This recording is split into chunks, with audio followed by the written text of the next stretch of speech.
Génial! Me dépêcher, mais qu'est-ce qu'elle veut? J'arrive! Est-ce que tu peux me le prêter? Quoi? Tu m'as fait monter pour ça? Bah quoi? Mais on a dit que je faisais 2 fois ça pour t'appeler. Bon, on va se mettre d'accord. Si tu veux m'emprunter quelque chose, tu le fais 4 fois. Et si quelqu'un m'appelle, tu le fais 6 fois. Tu ne vas pas te tromper? Oui, c'est un peu compliqué. Attends, j'ai une idée. Viens. Interrogeons l'ordinateur. Ordi pourrait nous raconter comment les gens pouvaient s'envoyer des messages dans le temps. Ah oui, je me souviens, Morse avait inventé un système.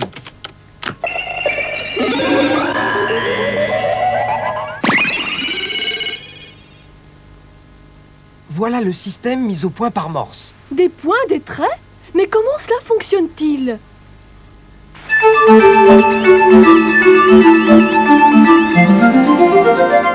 Salut, Ordi! Salut les enfants, vous allez bien? Alors, vous voulez tout savoir sur le système de Samuel Morse? Et comment il a réussi à le mettre au point au siècle dernier? Allons-y, hop là!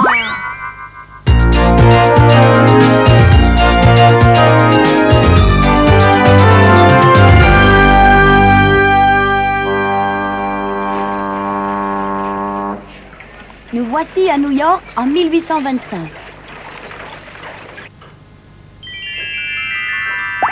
Nous sommes dans l'atelier de Samuel Morse. Oh, j'aime bien ce que vous faites. Monsieur Morse avait 2 passions. La peinture et les phénomènes électriques qui l'intéressaient depuis l'enfance. Une lettre urgente pour Monsieur Morse.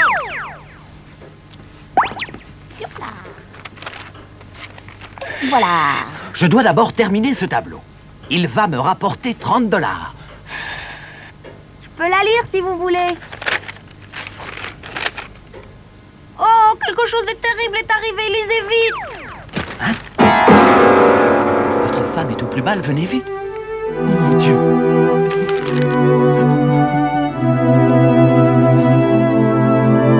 Si cette lettre n'avait pas mis plus d'une semaine à parvenir à New York, Morse aurait peut-être pu sauver sa femme. Mais à cette époque, le courrier était très lent et il n'y avait pas de moyen de communication plus rapide. En 1831, Morse fit un voyage en France pour y étudier l'art. Mais il fit bien d'autres découvertes. Tiens, qu'est-ce qu'on voit là-bas? Ordi, qu'est-ce que c'est? Ce sont des signaux. Des signaux? Il y en a un autre là-bas? Oui, c'est un système de communication par signaux inventé par le français Claude Chappé. Ça s'appelle le sémaphore. Mais il sert à quoi ce sémaphore? Ça sert à transmettre les messages d'un endroit à un autre. En actionnant ces cordes, on change la position des pales et on forme à chaque fois un autre signal.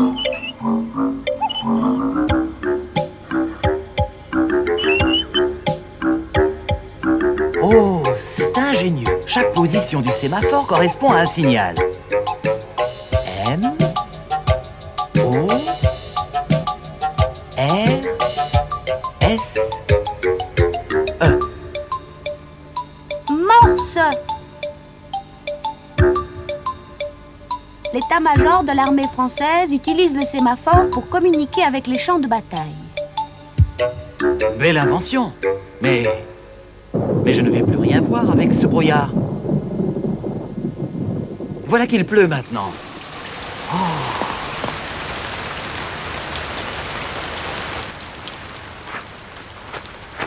Pas si pratique ce sémaphore.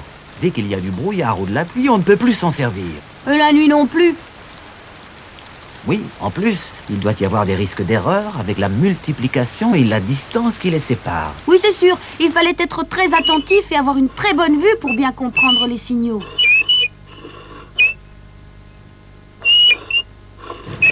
Communiquer des messages est quelque chose d'important. Je dois y songer. Après un long séjour en France, Morse retourna chez lui aux États-Unis. Coïncidence, sur le même bateau se trouve l'éminent et célèbre professeur Charles Jackson. J'ai un électroaimant relié par un fil à une pile électrique. Si je fais passer le courant, le clou est attiré. Si je coupe le courant, le clou retombe. C'est incroyable, c'est un véritable miracle. C'est un électroaimant que j'ai trouvé à Paris. C'est tout à fait nouveau. Professeur Jackson, puis-je vous poser une question? Mais oui, bien sûr. Posez-moi toutes les questions que vous voulez. Je vous écoute. Oui, est-ce que l'intensité du courant électrique ne s'affaiblirait pas si l'on faisait cette expérience sur de plus longues distances? Non, non. L'intensité électrique restera la même. Vous en êtes absolument sûr? Donc, il devrait pouvoir être possible d'envoyer un signal à distance grâce à l'électroaimant. Fantastique!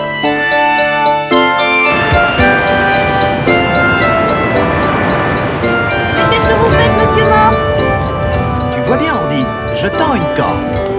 Oh! Regarde, imaginons qu'ici c'est Paris et qu'à l'autre bout c'est New York. Oui, alors? Eh bien, on fait passer le courant électrique à travers un câble. On coupe le courant, puis on le remet. Couper le courant et puis le remettre? Oui, comme l'expérience du professeur Jackson. Oui, je comprends. On pourrait envoyer une série d'impulsions qui correspondent à un message. Ouais, on pourrait envoyer plein de messages. Ce serait plus rapide que la poste.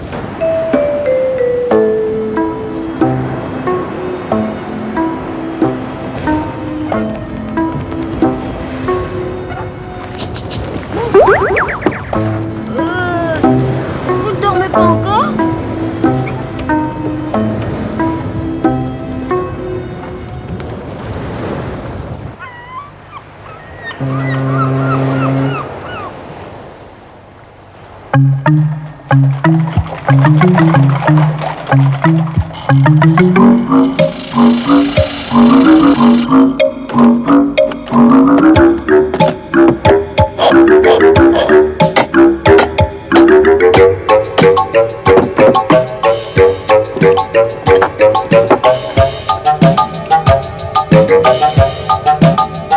Ça avance, monsieur Morse? Eh bien, ça fait 10 jours qu'il est rentré à New York et il n'arrête pas de travailler.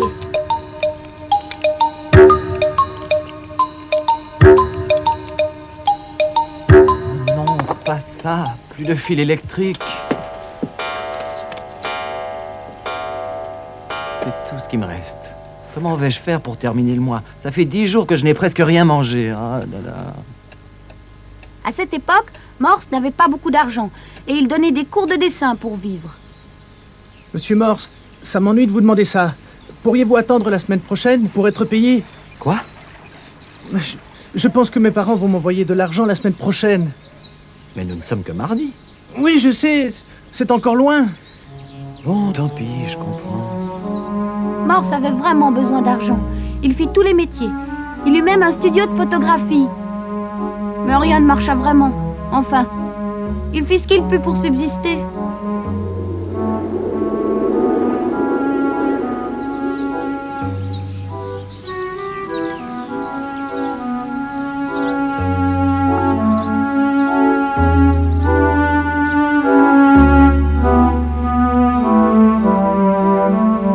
Ça n'avance pas. Je vais devoir chercher du travail.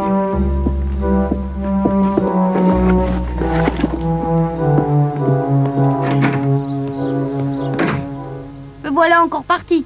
Néanmoins, il reprit ses travaux, car il voulait à tout prix inventer un moyen de communication rapide en souvenir de sa femme prématurément enlevée à son affection. Et je vais en profiter pour vous expliquer comment on transmettait des messages dans l'ancien temps. Les hommes ont toujours cherché à transmettre des informations à distance le plus vite possible. Voici une représentation de la guerre de Troie. On rapporte que les Grecs utilisèrent des torches pour annoncer à la reine qu'ils avaient gagné. Voici des signaux de fumée. Chaque couleur avait sa signification. Est-ce que vous reconnaissez ces drapeaux? Ils servent dans la marine pour communiquer des messages d'un bateau à l'autre. Bonjour, je suis Ordi. Salut! Tous les signaux, comme correspondent à un alphabet que tous les marins connaissent. Mais revenons à Morse. qui s'est remis au travail.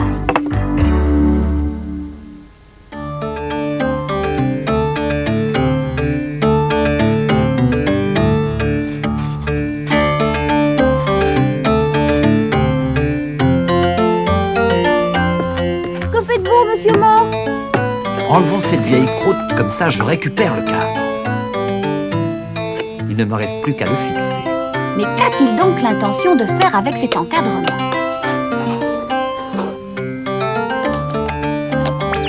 Comme Morse n'avait pas les moyens de s'offrir une batterie, eh bien, il en fabriqua une. Il plongea un morceau de zinc et un morceau de cuivre dans de l'acide sulfurique pour produire l'électricité qui alimente son électroaimant. Maintenant, je vais tester le système.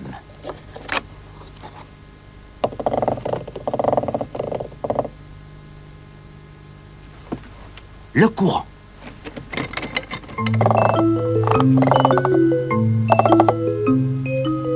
Je me demande ce qui ne va pas.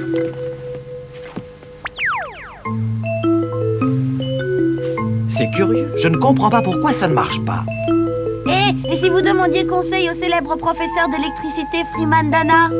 Oui, tu as raison. Il saura peut-être m'expliquer. Je vois. Qu'est-ce qui ne va pas, professeur? Les fils sont ténués, votre système n'est pas isolé, ce qui provoque des courts-circuits. Mais alors, que me conseillez-vous, professeur? Eh bien, je vous conseille d'étudier sérieusement l'électricité et la physique, ainsi que l'électromagnétisme, l'histoire des transmissions et de tous ceux qui ont essayé avant vous. D'autres inventeurs avaient déjà eu la même idée que Morse, c'est-à-dire se servir de l'électricité pour transmettre des messages. Parmi eux, un certain Le Sage. En 1774, il avait conçu un système fondé sur l'emploi de l'électricité statique. Cette machine permettait d'accumuler des charges électriques dans un flacon appelé bouteille de LED. Et à la même époque que Morse, les Anglais Whetstone et Coke développaient eux aussi leur télégraphe. Bon, ça suffit. Arrête de me démoraliser. Eh, j'y peux rien. Lâchez-moi. C'est pas de ma faute si vous n'êtes pas le seul. Excuse-moi, Ordi, je ne savais pas que d'autres travaillaient sur le même système. Je suis sûr que mon idée est la meilleure et j'ai bien l'intention de déposer mon brevet.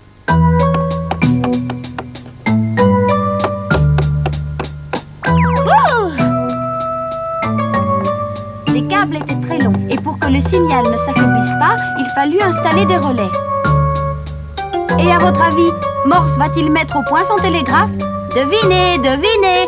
Eh bien oui, il y est parvenu. Regardez, voici son système de transmission. Il peut faire passer un message le long d'un câble de 16 km.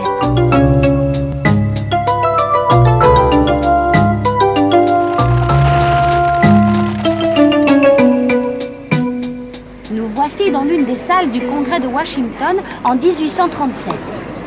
Le président du comité et plusieurs membres du Congrès. Monsieur, nous sommes prêts, allez-y. Bien. Je vous explique. Au départ, je pensais appliquer à chaque mot et à chaque phrase simple un nombre déterminé d'impulsions. Mon principe actuel est beaucoup plus simple. À chaque lettre correspond une suite de traits et de points. Par exemple, à la lettre A correspond un point et un trait. À la lettre B, un trait et 3 points, et ainsi de suite. Bon, maintenant je vais vous montrer comment transmettre un message. Bon courage!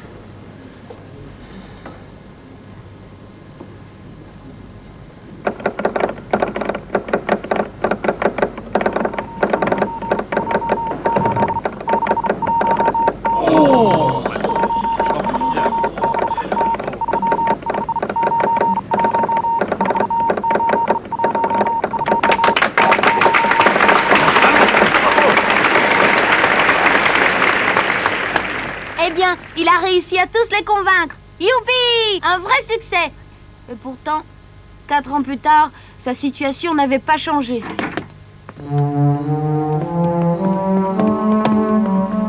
Le Congrès n'a toujours pas pris de décision concernant votre subvention? Eh non, on est loin de la construction d'une ligne. Vous devez être épuisé.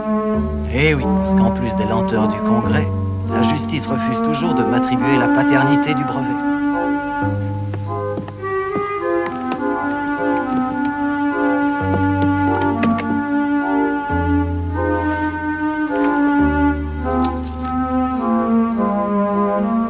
que je vais rentrer chez moi.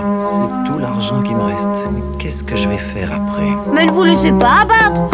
Ça va se débloquer. Espérons que tu aies raison, Ordi. Monsieur Morse, écoutez, c'est incroyable.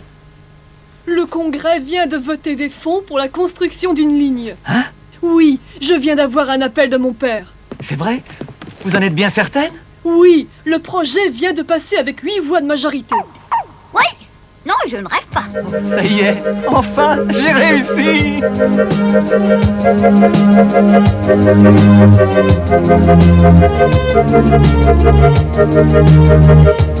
La première ligne télégraphique fut construite sur une distance de 64 km entre Baltimore et Washington. Elle fut inaugurée au mois de mai 1844 devant les membres du Congrès. Mesdames et messieurs, nous devons avant tout rendre hommage à Monsieur Morse.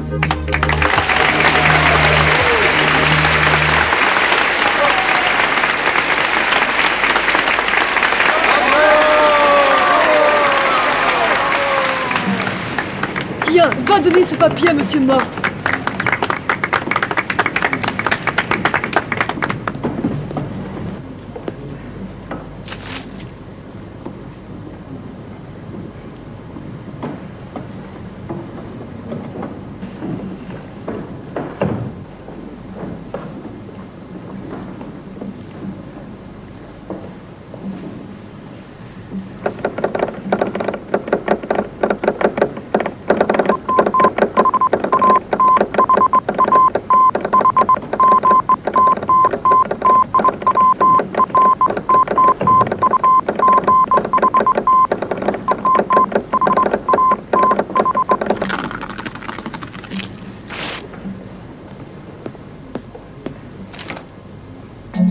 Messieurs, je vais vous donner lecture du message que nous recevons à l'instant de Washington. Que Dieu a-t-il façonné?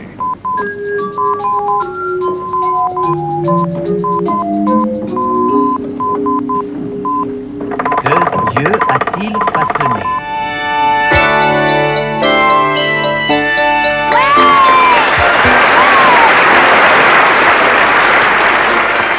Bravo!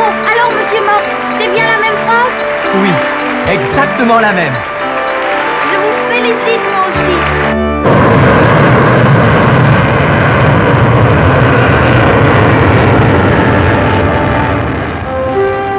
Que Dieu a-t-il façonné?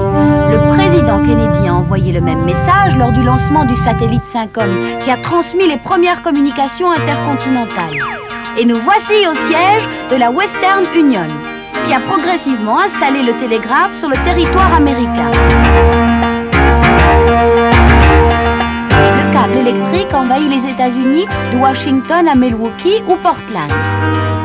Et pourtant, le télégraphe n'eut pas que des supporters. Les fermiers prétendaient que l'électricité attirait le mauvais temps et ils coupaient les câbles. Le réseau télégraphique s'étendit de plus en plus. Le premier câble sous-marin fut posé en 1852 entre l'Angleterre et la France. Et un autre fut installé sous l'Atlantique en 1866 et relia l'Europe aux Amériques.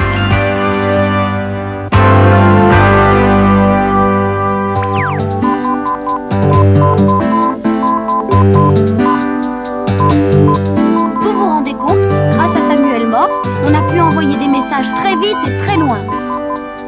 Avant lui, les systèmes de transmission étaient beaucoup plus rudimentaires. La grande innovation, c'est d'avoir su utiliser la fée électricité.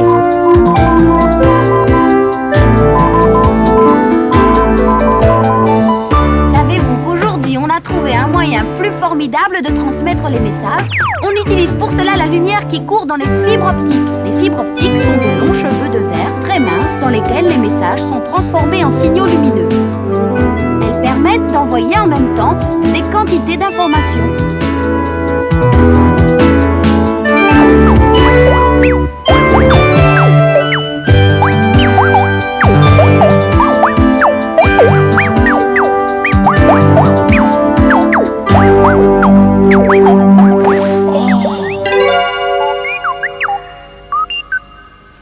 Chouette, un extraterrestre! Mince, je vais demander à l'ordinateur qu'il traduise. Salut à toi, petit homme. Est-ce que tu me reçois bien? Répondez. Oui, je t'entends très bien.